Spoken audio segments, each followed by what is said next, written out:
वेदांत स्वामी। नमस्ते सरस्वती देवी गुरवाणी प्रचारने निर्विशेष शून्यवादी पाश्चात्य में। जय श्री कृष्ण चैतन्य प्रभु नित्यानंद श्री अद्वैत गदाधर श्रीवासदि गौर भक्तवृंद।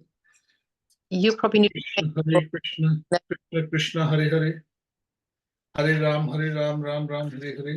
नारायणं नमस्कृत नरं देवीं सरस्वती व्यासं ततो जयन्तीर्यः।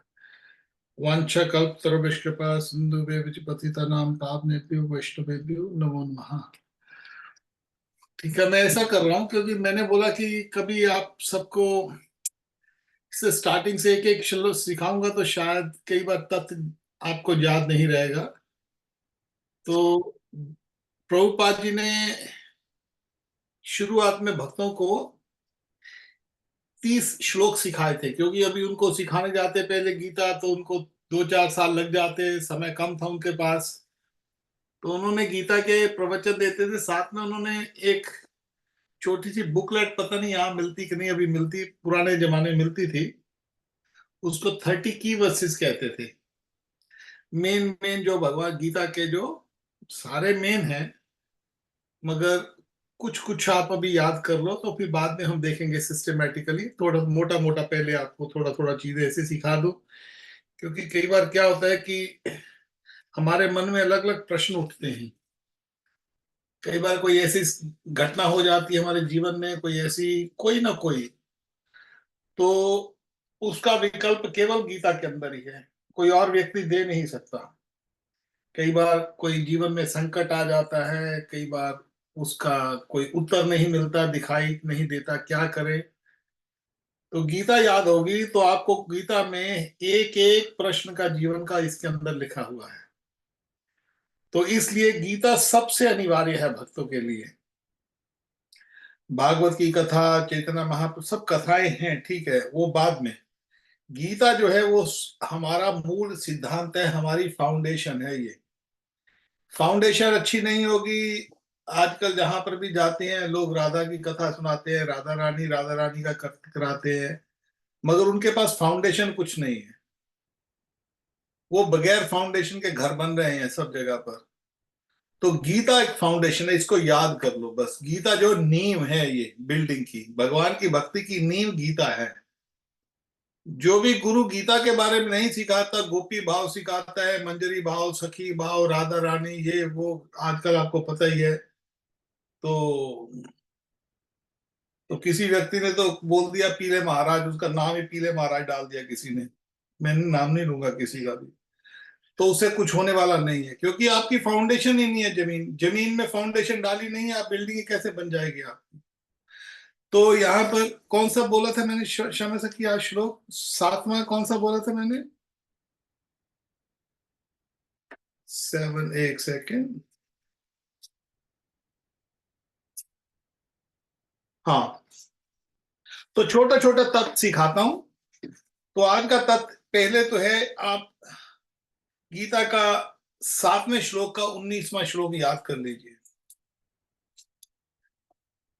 इस श्लोक में क्या कहते हैं भगवान, मैं रिसाइट नहीं करवाऊंगा, पहले आपको, जैसे हमारा लड़का है ये उधर सहदेव, आज उसने मेरे को बताया, बोलता हर एकादशी को याद करते हो एक श्लोक क्या? जी प्रभु जी। अच्छा ठीक है। तो इस लड़के ने हर एकादशी को श्लोक शुरू कर दिया। इसने गीता का पहले अध्याय का पहले से लेके पहले 7 श्लोक याद कर लिए हैं। तो अच्छा है, आप कर सकते हैं तो कर लीजिए, नहीं तो हिंदी याद कर लीजिए। मगर अभी पहले हम मूल सिद्धांत थोड़े थोड़े वर्ष उठाएंगे, अलग अलग टॉपिक के ऊपर उठाऊंगा। आज पहला ये वर्ष देखिए, इसको आप याद कर लीजिए। 7वां अध्याय का 19वां श्लोक। तो यहां पर भगवान कहते हैं, बहुत आसान है, इसको लिख लीजिए तो आपको इजी हो जाएगा उसको समझने में। बहुनाम जन्म नाम अंत्य। बहुनाम, बहुनाम कहते हैं बहुत बहुत, जैसे बहुत अनेक जन्म होते हैं, बहुनाम। दूसरा अक्षर है जन्म नाम। जन्म नाम कहते हैं कि जन्म और मृत्यु का चक्कर। तो भगवान कहते हैं बहुनाम जन्म नाम अंत्य। अंत, अंत में थे अखीर ले, अखीर। तो यहां पर भगवान कह रहे हैं बहुनाम जन्म नाम अंत्य। क्या होता है, कितने कितने जन्मों के बाद लेकर क्या होता है, ज्ञानवान मम प्रपद्यते, ज्ञानवान मम, ज्ञानवान, जो ज्ञानवान हिंदी का अक्षर आपको सबको पता है, मम मेरे को, प्रपद्यते, प्रपद्यते कहते हैं जो सुरेंडर, शरणागत लेना, भगवान की शरण लेना। तो यहां पर पहली लाइन जो है वो कहती है बहुनाम जन्म नाम अंते, ज्ञानवान मम प्रपद्यते। आपको याद हो गई होगी लाइन अभी, बहुनाम जन्म नाम अंते, कितने कितने जन्मों के बाद, जन्म मृत्यु के चक्रों के बाद, कितने कितने जन्मों बाद ज्ञानवान मम, जब असली ज्ञानवान होता है तो मम प्रपद्यते, भगवान की शरण में चला जाता है, कृष्ण की शरण में। भगवान तो कई बार लोग शिव जी को बोल देते, ब्रह्मा जी को बोल देते, ऐसा नहीं। भगवान कहते हैं यहां पर ज्ञानवान मम, क्योंकि कृष्ण बोल रहे हैं ना, ज्ञानवान मम प्रपद्यते, मेरी शरण में आ जाते हैं ज्ञानवान। फिर वो क्या कहते हैं, वासुदेव सर्वम इति, वासुदेव ही सब कुछ है, वासुदेव सर्वमिति, वासुदेव ही सब कुछ है, स महात्मा स दुर्लभ। ये आपने कई बार मेरे प्रवचनों में ये श्लोक सुना होगा। अभी आप याद कर लेंगे, जब मैं बोलूंगा तो आपको एकदम याद आ जाएगा, हमको प्रभु ने ये श्लोक याद करवाया था। तो यहां पर भगवान कहते हैं बहुनाम जन्म नामन्ते, ज्ञानवान माम प्रपद्यते। दूसरी लाइन, वासुदेव सर्वमिति, वासुदेव ही सब कुछ है, स महात्मा स दुर्लभ, ऐसा महात्मा बहुत कम होगा, बहुत कम मिलता है, जिसको भगवान की जो शरणागति ले लेता है, पूर्णता से शरणागति। अब कई बार आप बोलेंगे हमने भी तो शरणागति ली है, हमारी पूर्ण शरणागति नहीं है, हमारी थोड़ी है। पूर्ण शरणागति भगवान जब किस अवस्था में रखें, मार भी राख भी जो इच्छा तुम्हार, भक्तिनोद ठाकुर कहते हैं कई बार हमको कोई कष्ट आ जाता है, कोई भगवान हमारी कोई ऐसी हमारी योजना के हिसाब से नहीं चलता जीवन, तो हमारे को थोड़ी सी शंका आ जाती है। हमारी योजना, हम अपनी योजना से सोचते हैं, मगर जब भगवान की योजना से सोचते हैं, भगवान जैसा करेगा वैसा ही ठीक है, उसको शरणागति कहते हैं। पूर्ण शरणागति, पूर्ण भगवान के ऊपर। तो भगवान जी की शरणागति जो है, ये जैसे बच्चा स्कूल में पढ़ता है, जैसे देखो केशव है, छोट कितनी पता नहीं कौन सी क्लास में पढ़ते हो केशव तुम? फोर्थ में, और वो बड़ा 10वीं में पढ़ता है। नहीं प्रभु जी, 9th में। अच्छा, 9th में पढ़ता है, तो चौथी से 5वीं में जाएगा, फिर 6वीं में, 7वीं, एग्जाम पास करने पड़ते हैं। इसी तरह भक्ति में जैसे जैसे आपकी भक्ति बढ़ती जाएगी, वैसे वैसे कुछ कठिन से कठिन उसकी परीक्षाएं आती जाएंगी। सो कोई बोलेगा भाई परीक्षा के बगैर भगवान नहीं हमको मिलेंगे, तो आपको जब डॉक्टर बनना है, लॉयर बनना है, तो कुछ तो पास तो करोगे ना, धीरे धीरे सीखोगे, पास करोगे। तो इसी तरह ये श्लोक पहले तो याद कर लीजिए, बहुनाम जन्म नामन्ते, ज्ञानवान माम प्रपद्यते, वासुदेव सर्वमिति, स महात्मा स दुर्लभ। हो गया सबको? ठीक है, ये वाला श्लोक हो गया, समझ में आ गया ये सबको? कुछ आ गया? ठीक है। और सबको, बाकियों को, बाकी भक्तों को ऑडियो ऑन कर लीजिए सब लोग अपना। जी प्रभु जी, आ गया। ठीक है, आ गया ना? आसान है, भगवान ऐसे ही सिखा देते हैं आसानी से। एक तो ये हो गया। अब भगवान की शरण में आए हैं, भगवान को शरणागति करें। आदमी हमेशा उसी की शरणागति करता है जो कोई बड़ा है, बड़ा इन द सेंस, गोपियों की ब्रज भक्ति अलग है। ब्रज वाले, ब्रजवासी ये नहीं सोचते थे कि भगवान कृष्ण भगवान है, उनका प्रेम है, वो भी अवस्था तक पहुंचने के लिए उनको जन्मों जन्मों लगे। जैसे ऋषि मुनियों ने तपस्या की, बहुत तपस्या की, करोड़ों साल तपस्या की, करोड़ों साल तपस्या करके फिर राम जी के उनको दर्शन हुए दंडक वन में। चित्रकूट गए भगवान, दंडक वन में वहां पर जाते हैं, तो वहां के जो ऋषि मुनि थे उन्होंने दर्शन किए राम के, वो पहचान गए कि ये भगवान है, ये विष्णु भगवान है। और वो गोपाल के ऊपर वो अपना ध्यान लगाते थे। अब गोपाल जी ने दर्शन दिए, जब देखा गोपाल जी, अरे गोपाल तो वही है, शक्ल भी वही है, सब कुछ वही है जो हमारे ध्यान में आते हैं, मगर ध्यान में तो बांसुरी ले होते, यहाँ पर उन्होंने धनुष्यबाण पकड़ा है। तो फिर उन्होंने वहां पर दर्शन किए राम जी के। फिर इच्छा उनके मन में आई, काश हम भी ऐसे भगवान की, जैसे सीता स्नैया सेवा कर रही है, हम भी सेवा करें, हम भी भगवान की दासी बने, हम भी भगवान की सखी बने। तो फिर उन्होंने, देखो, पहले तपस्या करके राम जी के अवतार में आए, राम जी के दर्शन किए, फिर उन्होंने भजन किया। फिर एक युग के बाद, देखो ना, त्रेता में जन्म लिया, 20 लाख साल बाद फिर उनका जन्म हुआ ब्रज में। उनका ब्रज में जन्म नहीं हुआ, फिर भी जन्म बाहर हुआ, वो मुनिचरी गोपी बने। फिर उनका ब्रज में उनका उनका विवाह हुआ, और उन गोपियों को कहते हैं मुनिचरी गोपी। अलग अलग गोपियां हैं, अलग अलग गोपियों के ग्रुप है। तो आप सोचिए, मुनिचरी गोपी गोपी बनने के लिए कितने कितने साल तपस्या किया। और आजकल वृंदावन में जाओ, एकदम वो एकदम गोपी बना देता है, दो रात को जाओ सुबह को गोपी बना देता है। अरे ऐसे गोपियां थोड़ी बनती हैं, ये तरीका है। तो ये भक्ति देखिए, यहाँ पर बहु नाम जन्म नाम अंते ज्ञानवान नाम प्राप्यते वासुदेव सर्वमिति स महात्मा से दुर्लभ। और बड़े से बड़े आदमी को हम, हमारी भी यही इच्छा होती कि हमको भी बड़े से बड़ा आदमी जाने, ताकि कोई प्रॉब्लम ना हो। अब यहाँ पर गीता के 9वें अध्याय के, आप 9वां अध्याय उसको खोलिए।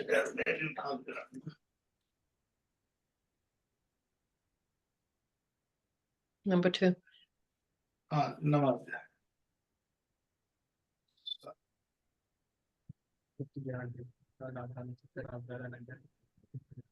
तो पहले तो ये श्लोक आप याद कर लीजिए, बिल्कुल अच्छी तरह से याद कर लेना इसको, इस श्लोक को, कि जो बहु नाम जन्म नाम अंते ज्ञानवान प्राप्यते वासुदेव सर्वमिति स महात्मा स दुर्लभ।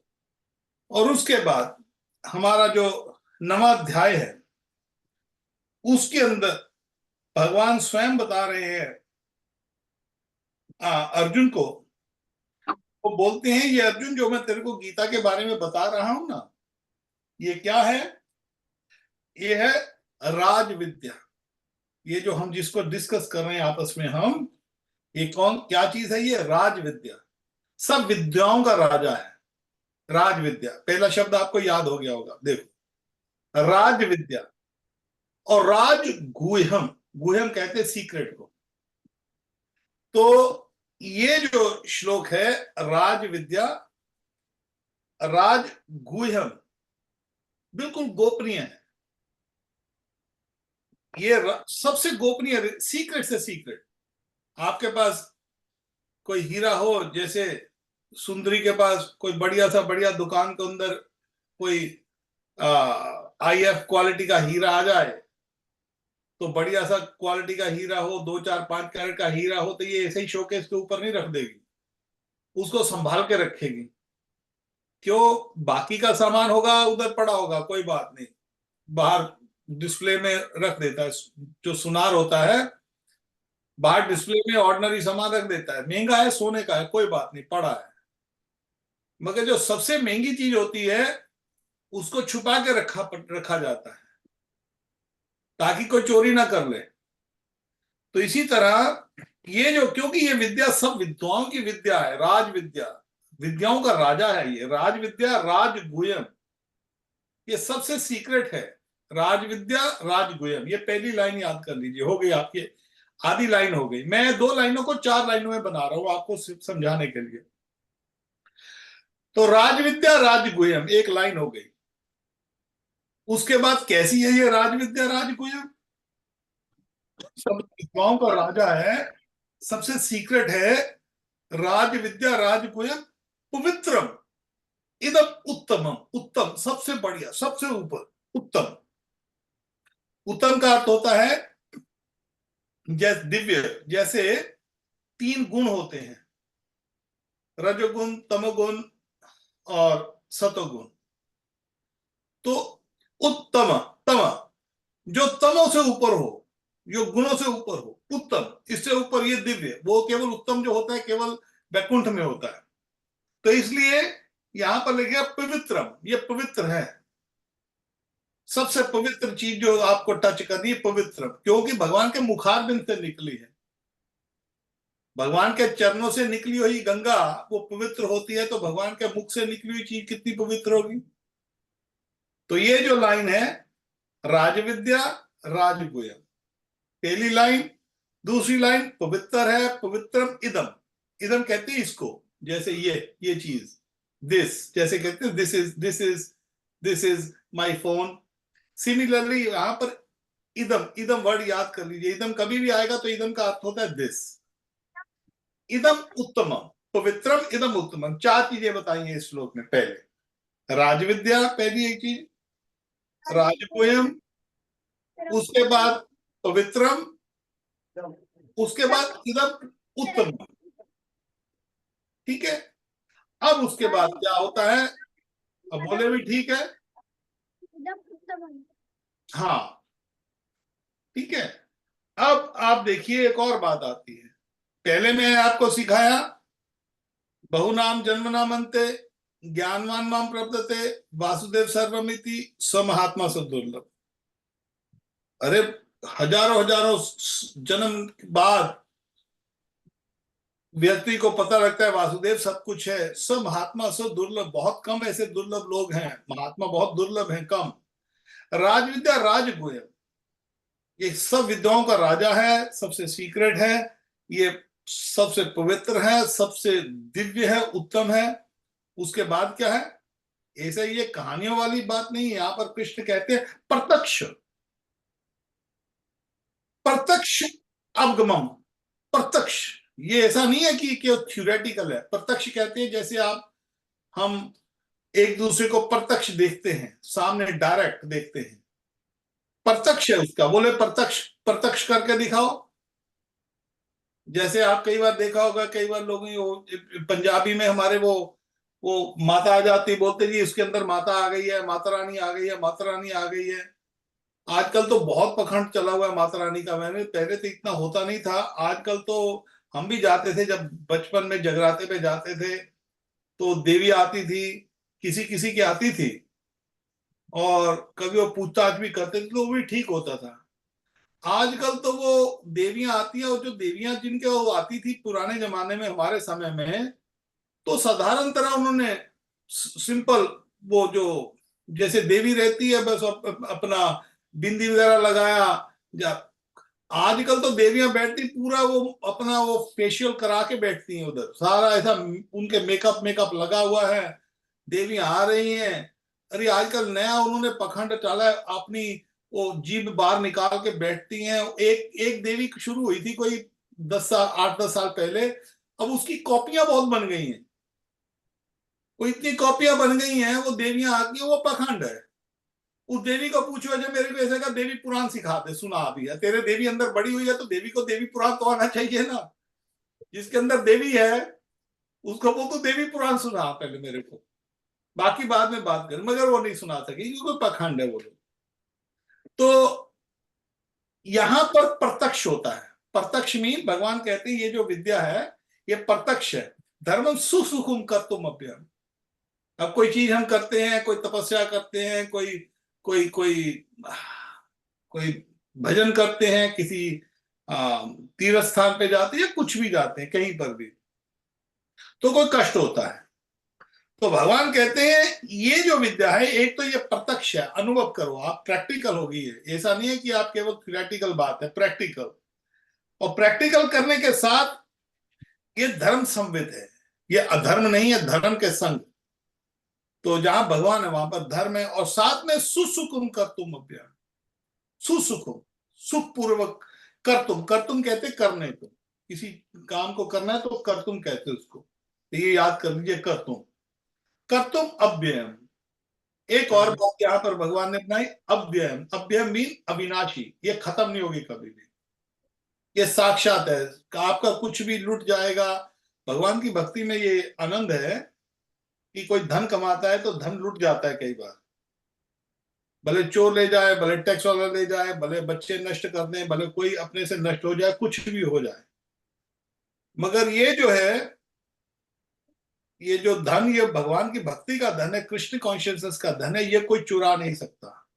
यहां तक भगवान भी नहीं चुरा सकते हमारे से। तो ये इसलिए ये अव्ययम अविनाशी है, ये इसका नाश नहीं होता कभी भी। तो जिसने जितनी भक्ति कर ली, थोड़ी कर ली, ज्यादा कर ली, वो अविनाशी है, वो खत्म नहीं होगी कभी भी, किसी भी हालत में खत्म नहीं होगी।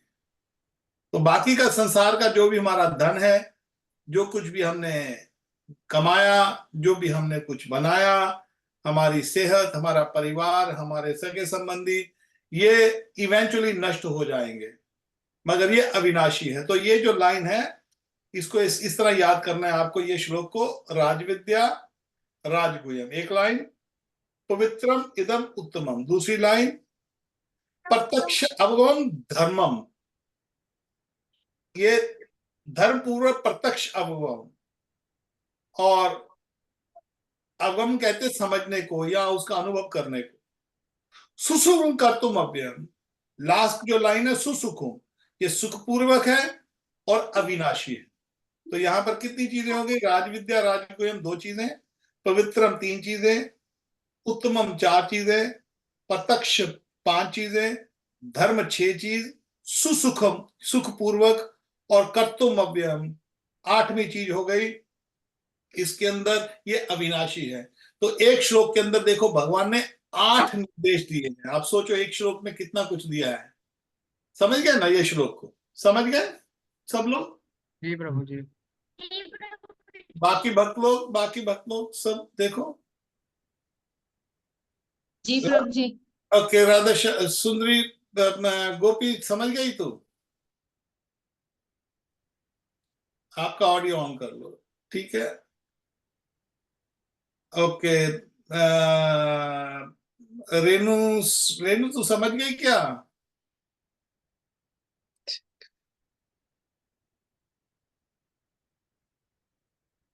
इसका आवाज नहीं आ रही। ओके, साधन प्रभु ठीक हो गया?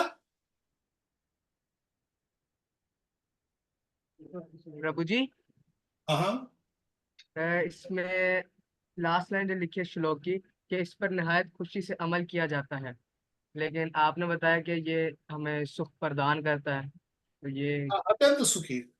वो आपकी ट्रांसलेशन में कुछ गलती होगी, उसमें जो है आपका जो उर्दू में, तो जी। सुसुकुम कर्तुम अभ्यम, सुसुकुम, सुसुकुम कहते सुख पूर्वक, सुसुकुम एक सुख होता है, एक सुसुकुम होता है। तो जो अत्यंत सुखी, जो बहुत ज्यादा, जैसे आम, आम, दुर्लभ और सुदुर्लभ। दुर्लभ कहते हैं बहुत कम, मगर बहुत बहुत कम, अत्यंत। तो ये अत्यंत सुख देने वाला है, सुसुखम कहता है अत्यंत सुख देने वाला है, ठीक है? जी। तो ये 2 श्लोक आप याद कर लीजिए, इसको रोज रिसाइट किया कीजिए।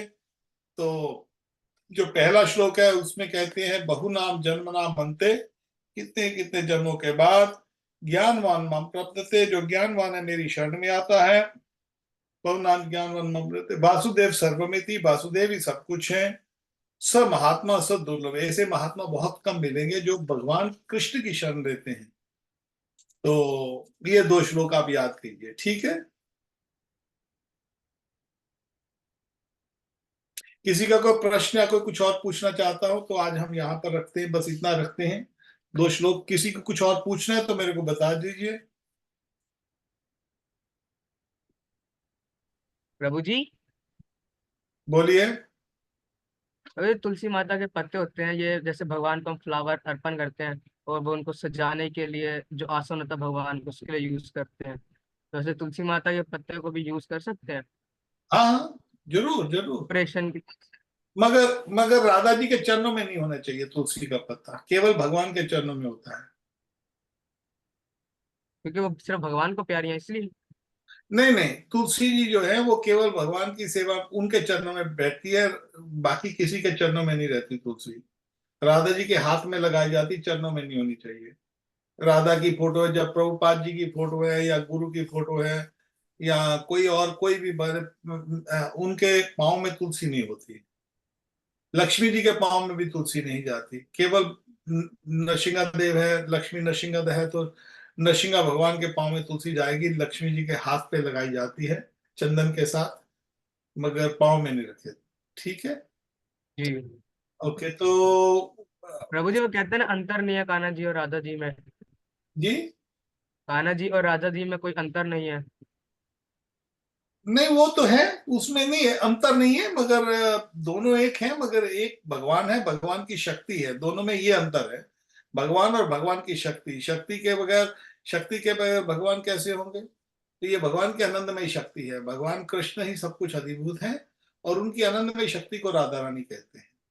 जी प्रभु जी, कान्हा जी के अगर कोई दूसरे अवतार है, उनके जन्म में भी रख सकते हैं। जैसे राम अवतार हो गया, वामन अवतार हो गया, इनके जन्म में भी हम तुलसी पत्ता रख अच्छा, हम ऐसा करते हैं, ये टॉपिक के बाद में की बात करेंगे, इस टॉपिक के ऊपर, ये डिफरेंट टॉपिक है, मगर पहले ये जो आज के 2 श्लोक है उसके ऊपर पहले विचार करते हैं। ठीक है। जी प्रभु जी। हाँ, किसी का कोई प्रश्न है? ये 2 श्लोक हरे कृष्णा बाजी। राधे श्याम, राधे श्याम, राधे श्याम प्लीज एक्सेप्ट हमारा प्रणाम करें, जय प्रभुपाद। स्वीकार। बहुत अच्छा आज का था श्लोक। हाँ, तो प्रभु जी, जो राज विद्या राजगुह्यम है, वो किसको कह रहे हैं कृष्णा? किस विद्या को? यही जो अर्जुन को बता रहे हैं, अर्जुन को विद्या अच्छा। दे रहे हैं, अर्जुन को सिखा रहे हैं, तो अर्जुन को कहते हैं, अर्जुन ये जो मैं तेरे को सिखा रहा हूं ना, ये कोई साधारण चीज नहीं है। मैं आगे अगले हाँ, इमं विश्वत योगम प्रोक्तम नव्यम, अरे मैंने ये जो ज्ञान है ये मैंने सूर्य देव को दिया था आज से 43,000 करोड़ साल पहले, और फिर मैंने वो इमं विश्वत योगम प्रोक्तम नव्यम एवं परंपरा एवं राजस्व विदु, मैंने इसी तरह गुरु परंपरा में उसने सूर्य देव ने जो है मनु को दिया, और मनु ने इक्ष्वाकु को दिया। तो इस तरह ये जो ज्ञान है ये नीचे नीचे आता है। जब ज्ञान में कुछ लोग तोड़ मोड़ कर देते तो ये ज्ञान नष्ट हो जाता है। तो फिर भगवान, अब वो ज्ञान था, कभी कोई आएगा, कोई अपने हिसाब से बताने लग जाएगा, तो फिर वो जो ज्ञान है वो भगवान का वाणी नहीं होती, वो उस व्यक्ति की वाणी होती है। तो जब वो उस व्यक्ति की वाणी होती है, अब जे देखो ना, अभी कई ऐसे लोग गुरु बैठे वृंदावन में जो गीता ही नहीं पढ़ाते, तो गीता नहीं पढ़ाते तो इसका मतलब ज्ञान लुप्त हो गया ना भगवान का, उनके तो वो, अब मेरे भैया बताओ, वो ज्ञान अच्छा देंगे कि भगवान गीता में जो ज्ञान देते वो अच्छा है? गीता का ज्ञान। तो भगवान के मुखार बिंद से जो भगवान साक्षात भगवान है, नारायण है, नारायण अपने मुख से जो बोल रहे हैं वो उत्तम होगा कि जो मैं और आप बोल रहे हैं वो उत्तम होगा? हाँ, उनकी बात को पूरा पूरा रिपीट करेंगे तो वो ही उनका ज्ञान है। अब उनको बोले कि तुम गीता को पढ़ो ही मत, जो मैं तुमको पढ़ाता हूँ मेरा ग्रंथ पढ़ो जो मैंने लिखा है, तो फिर वो भी आप देखो उसका हाल क्या होगा ये लोगों का। तो ऐसे लोग जो है, हाँ ऐसे लोग हैं, वो फिर उनका जो जो ज्ञान है, इस तरह ज्ञान नष्ट हो जाता है। तो गीता जो है फाउंडेशन है, गीता को याद रखो। अभी देखो इसमें कितना चीजें बता दी है भगवान ने, आज 2 श्लोकों में आपके पास कितना कुछ मिल गया आपको। ठीक है, थैंक यू प्रभु जी। ठीक है, तो थैंक बस यू। ठीक है। तो अच्छा, ये विषय के ऊपर कोई किसी का प्रश्न नहीं है तो फिर आज का प्रोग्राम बंद करते हैं हम। विपिन तुम्हारा तो प्रश्न तो नहीं है कोई? विपिन ऑफ हो गया? नहीं प्रभु जी। ठीक है, ठीक है। सो आज का प्रोग्राम इतना ही रखते हैं, फिर इससे ज्यादा नहीं करेंगे। ठीक है, शॉर्ट एंड गुड। आधा घंटा हुआ क्या? कितना कितना कब शुरू किया था? पूरा आधा घंटा प्रभु जी। हाँ, बस इतना रखा करेंगे। तो आप ये 2 श्लोक, ठीक है? ठीक है, हाँ जी, थैंक यू। ओके, जय प्रभुपाद, जय निताई गौर, राधे जय श्याम। श्री प्रभुपाद। जय।